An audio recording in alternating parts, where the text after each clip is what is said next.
Big crime न्यूजमध्ये आपले स्वागत। मुंबई पोलिसांच्या भूमिकेवर आज गंभीर प्रश्न उपस्थित झाला आहे। भाजप समर्थक आरोपी बिल्डर सुशील रहेजा याच्या विरोधात आंदोलन करणाऱ्या वंचित बहुजन युवक आघाडीचे मुंबई अध्यक्ष सागर गवई व महिला आघाडी अध्यक्ष स्नेहल सोनी तसेच इतर कार्यकर्त्यांवर संध्याकाळी 7 वाजेनंतर तातडीने अटक करण्यात आली आहे।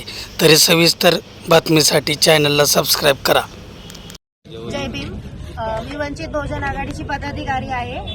वंचित बहुजन आघाडीच्या महिला अध्यक्ष स्नेहल सोनी व सागर गवई यांना सुशील रहेजा बिल्डरच्या ऑफिस तोडीबद्दल अटक केलेली आहे। संध्याकाळी 6 वाजल्यानंतर कोणत्याही महिलेला अटक करता येत नाही, तरी पोलिसांनी जाणीवपूर्वक स्नेहलताई सोनी यांना अटक केलेली आहे।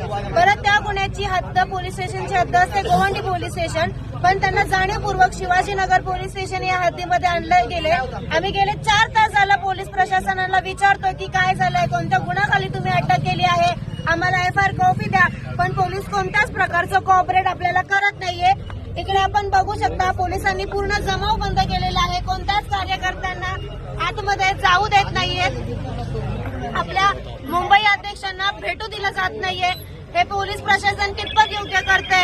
सुशील रहेजा मी पोलिसांना सांगितल्यामुळे सुशील रहेजांच्या मॅनेज झाल्यामुळे हे पोलीस आपल्या कार्यकर्त्यांवरती आणि मुंबई प्रदेश अध्यक्षांवरती अन्याय करतायत। जय भीम।